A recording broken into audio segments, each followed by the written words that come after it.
Good morning, students. Today we are going to discuss accounting for shares capital and debentures. Before solving the practical aspect of shares and debentures, we need to understand the term company. Now, what do you mean by the term company? One of the best definitions is a company is an artificial person having a separate legal existence, perpetual successions, and common seal. I consider these definitions as one of the best definitions. Why I considered it? Because in this answer, the various characteristics of a company are clearly mentioned. For example, like artificial person, having separate legal existence, perpetual successions, and common seal.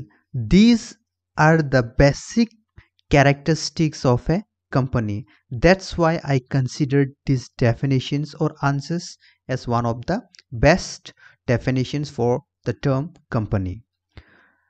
Now, apart from knowing the definitions of company, the students need to understand the various definitions given by the various authors. For example, joint stock company is meant as an association of many persons who contribute money or money's worth to a common stock and employ it for a common purpose. Now, who has given these definitions? This definition is given by Justice. So, students need to remember all the definitions of a company given by the different authors. Now, let us move to the various characteristics of a company. The first characteristics of a company is separate legal entity, second artificial person, next registrations, common seal, perpetual successions, transferability of shares, separations of ownership and control, and at last limited liabilities. In the next slide, we are going to discuss elaborately regarding the various features of a company. The first features of a company is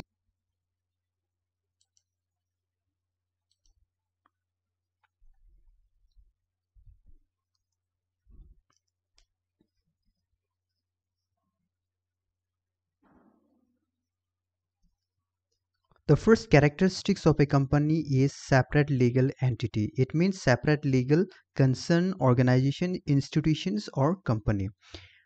The company are always created by the law. We must remember the company are always separate from an individual. For example, let us take Assam Tea Limited as a company. Okay, if Assam Tea Limited will have to enter into an agreement or any contract with any individual or any institutions, in that case they have to enter an agreement or a contract in the name of Assam Tea Limited, not with the name of any individual, employees, shareholders, or board of directors. The contract will always be done in the name of the company, that is Assam Tea Limited. For example, Assam Tea Limited wanted to have an agreement or a contract with H. Sharma or any institutions. In that case, in a contract documents, the name of Assam Tea Limited will be mentions, okay, not any individual name. That's why we considered company as a legal entity or as a separate legal organizations. But in case of sole or single proprietorship, the contract are done between the owners of the business and the individual with whom they are going to enter into a contract. So this is the basic differences between the company and the single or sole proprietorship business. Now let us move to the next characteristics, that is an artificial person. Okay, the companies are always considered as an artificial person. Why? Next characteristics we have.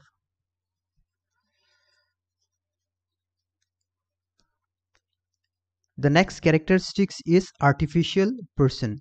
Is a company a real person? The answer is no. Why? Because a company is an artificial person. Why we call company as an artificial person? Because in the eyes of the law, it is created as an artificial person. Okay. Now, what is the differences between the artificial and natural? Okay. We know that artificials are man-made. In case of company, the company are created by the law and the law are made by the people. That's why the company are called artificial person. But in case of natural person, natural person can breathe, natural person can move from one place to another, he can purchase, he can sell, okay, he can open a bank account, he can move from one place to another, he can open a branches in different locations. In the same way, the artificial person which we considered as a company can also move from one place to another. Second, he can open a bank account in the name of his company. He can shift or he can shift from one place to another. He can open a branch in different places.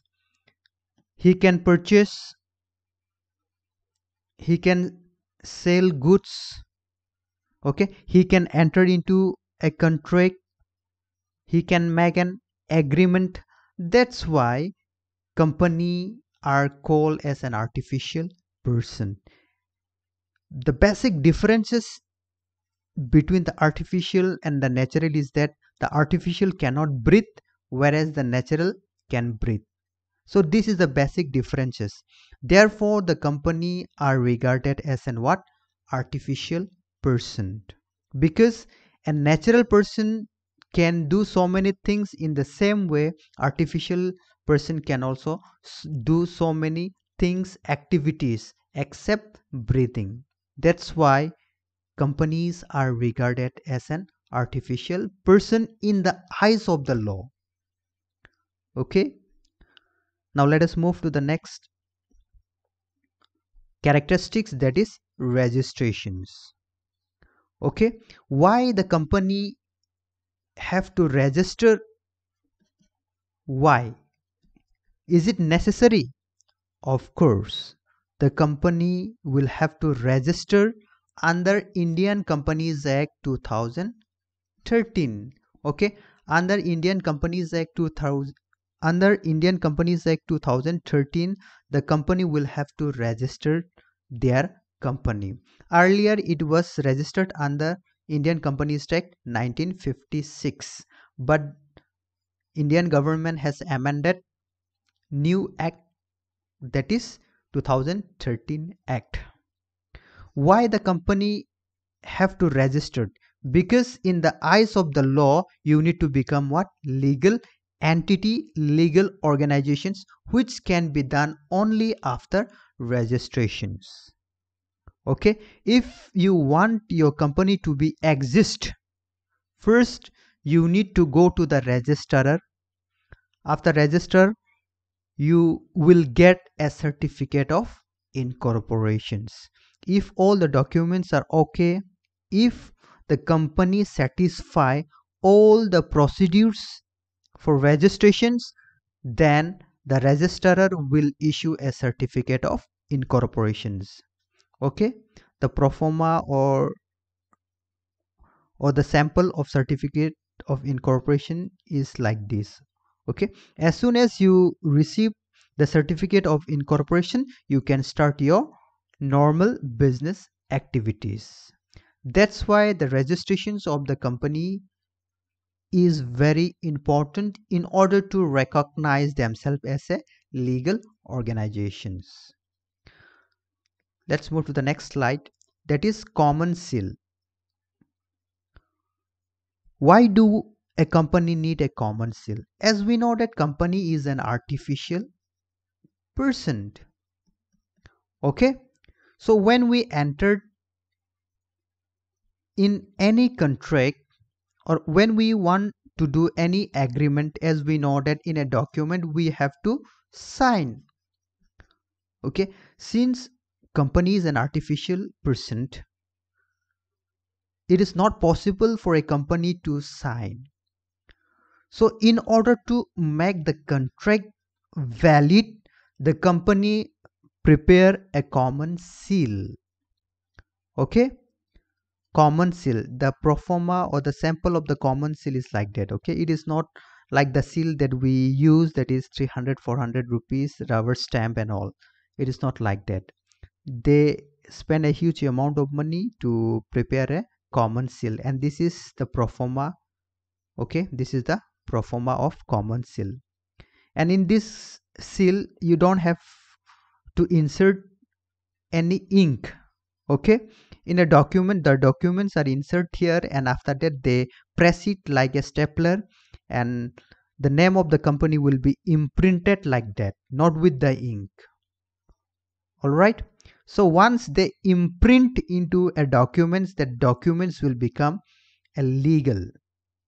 Okay, it means the company can enter into an agreement by having a common seal. As we know that when a company purchase any product or any raw material from any organizations, in that case they are not going to write the name of that individual, or they are not going to write the name of any board of director or any shareholder. They are going to write the name of the company, for example Assam Tea Limited, and in the documents they are going to imprint a common seal. Once they imprint the common seal, that agreement or that contract will be considered as a valid. All right, now let us move to the next, perpetual successions. To understand these perpetual successions, let us take an example. For example, these are the 4 shareholders of a private company. Private company, as we know that in private company the minimum member is 2. Okay, and in case of public limited company the minimum member is 7. For example, in a private company there are 4 shareholders. They have earned a huge profit in the financial year 2020, and they went for a party because they have earned a huge profit. But suddenly on their way they met an accident. All right, and all of them are no more. It means all the shareholders have died. In that case, what do you think? If all die, will the company wound up, or will the company will be closed down? Definitely the answer is no. In company the people will come and go, but the company will remain existence because it has separate legal entity. Okay, because it has a separate legal entity. Even all the shareholders of a company die, the company will keep on existing. The company will never be closed down because of the accident or because of the death of all the partners. Now, what will happen if all the shareholders die? When any shareholder apply for the company, in that case they appoint a nominee. All right, they appoint a nominees. In that case the nominees for that shareholder will become the shareholder of that company. If the nominees is minor, in that case the legal representative of the minor will become the shareholder. Now if all those shareholders does not have any families, any relatives, in that case what will be the situations? Do you think the company will be closed down? Definitely no. The government will hand over the company to some organizations, or the government will hand over, or they will look after those company. That's why it is called a perpetual successions. It keeps on going even if all the shareholder die. It means it has got a long run existence. Next, we have transferability of shares. The company shares are easily transferable. For example, let us take this is a cake. Okay, and for let us consider 10 kg of cake. Is it possible for one individual to have all those cake? I don't think so. So what he will do, he will divide this cake into various part and he will distribute it to various people. In the same way, when any companies are established, okay, when any companies are established, they need a huge capital. It is not possible for one individual to contribute all the required capital to run the company. That's why, okay, the capital will be divided in the form of shares, and these shares will be purchased by various individuals like A, B, C, D, and so on. Okay, and so on. It is divided into small part. Anyone can buy and sell these shares. For example, if Mr. B don't want to be the part of this company, for example, if Mr. B doesn't want to be the part of this company, in that case Mr. B can sell his shares, or he can transfer his part of shares to his family, his brother, his sisters, or to whom he wants. That's why the shares of the company are easily transferable from one person to another person. Next, we have separations of ownership and control. As we know that company is a separate legal entity. Okay, the shareholders and the board of directors, they are two separate individual. Okay, they are the two separate organizations. Shareholders are the real owners of the company. For example, let us take Assam Tea Limited. Assam Tea Limited. Okay, to run this business, Mr. A, Mr. B, Mr. C, and Mr. D has contributed capital. It means they are the shareholders. It means whatever the amount capital are required to run this company, all those four individual has contributed their capital. So they become the real owners of the company. It means shareholders are the real owner of the company. Now, who manage the company or who control the company? It is the board of director who control the company. All right, they are the managers of the company. They represent the shareholder on their behalf. Now, who appoint the board of director? The board of directors are appointed by the shareholders. The shareholders may appoint board of directors among themselves, or they may appoint someone. Okay, they may appoint from different external sources. Earlier, in order to become a board of directors, at least he or she needs to have some shares. But at present, without having a shares into a particular company, the shareholder can appoint a board of directors. It is not compulsory to have shares to become the board of director for any companies or for any private limited or public limited companies. Next, we have limited liabilities. Now, what do you mean by limited liabilities? Let's take an example. H. Sharma have purchased shares for rupees 20,000 from Assam Tea Limited. It means from this company, H. Sharma has purchased 20,000 Okay, 20,000 shares of rupees 20,000.